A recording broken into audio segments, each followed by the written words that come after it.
Good morning. Good morning. Good to be with you. Senator Kapanke, I want to tell you thank you not only for being a great chair of this convention, but thank you to you and Mike Hips for what you do to represent La Crosse and the Cooley region. You do a spectacular job in Madison, but most of all, thank you for letting me throw out the first pitch at a Loggers game. I love you. It was a strike. It is good to be back in La Crosse with fellow conservative activists like all of you. You are the heart and soul of the Republican Party, and I thank you for all that you do. Today, it is an honor and privilege to stand before you today as an official candidate for governor of the great state of Wisconsin.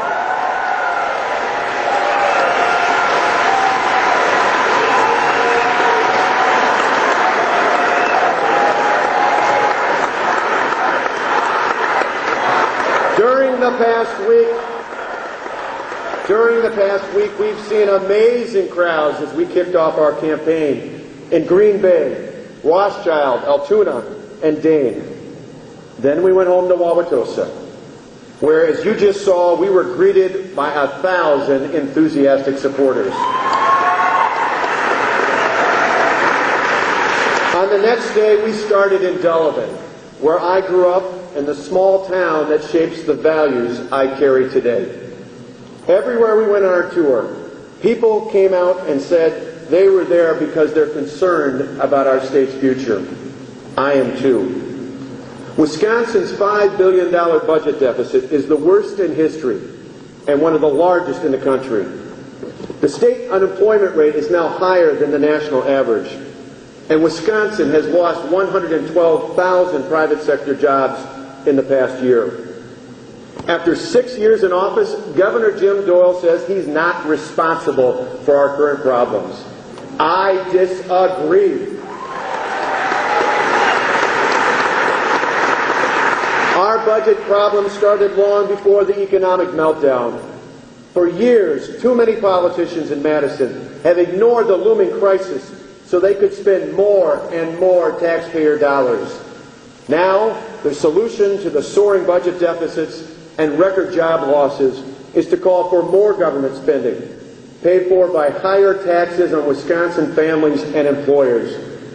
While the people of this state tighten their belts to make it through this recession, Governor Doyle actually calls for more government spending, nearly 10%.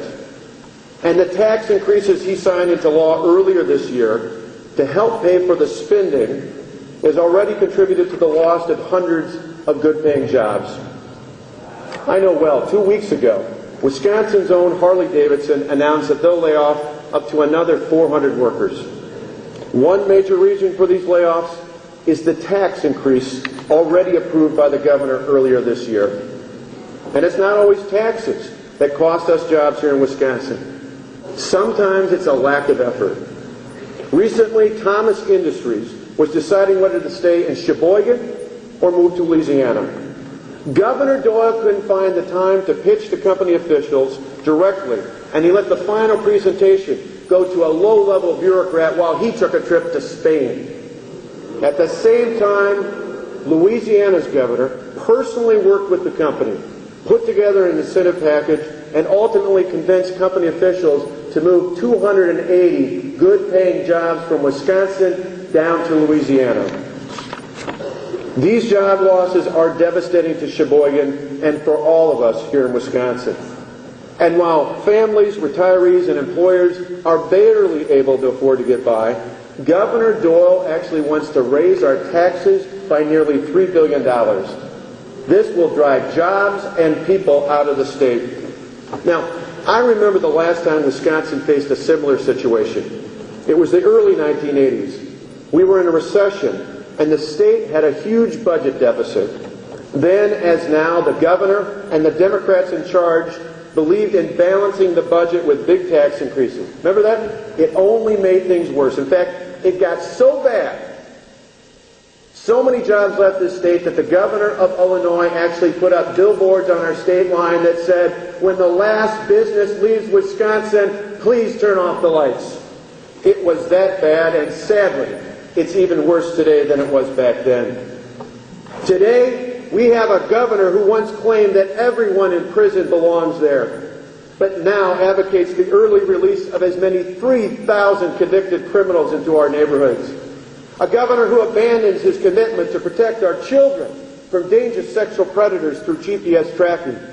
At the same time, he authorizes the use of hidden cameras to track down speeders. We don't share the priorities of an administration that is more concerned about establishing a domestic partner registry for same-sex couples than updating the state sex offender registry to keep our schools and our neighborhoods safe. We have a governor who wants to lift the cap on double-digit property tax increases while he does little to reform our education system. We have a governor who raided more than $1 billion out of the transportation fund and now asks for a new gas tax to help pay for it. We don't share the values of a governor who wants to turn back the clock when Wisconsin was a magnet for welfare and a haven for frivolous lawsuits. We have a governor who wants to expand paid maternity leave for welfare recipients to 6 months, while hard-working Wisconsin families struggle to take 6 weeks off without pay. A governor who wants to gut decade-old welfare or legal reforms that keep Wisconsin from becoming a haven for frivolous and costly lawsuits that cost us jobs. We don't share the values of a governor whose top advisor votes to require a University of Wisconsin clinic to perform late-term abortions. A governor who took over $30,000 in campaign cash from a Madison abortionist and his wife. We have a governor who does not share our values.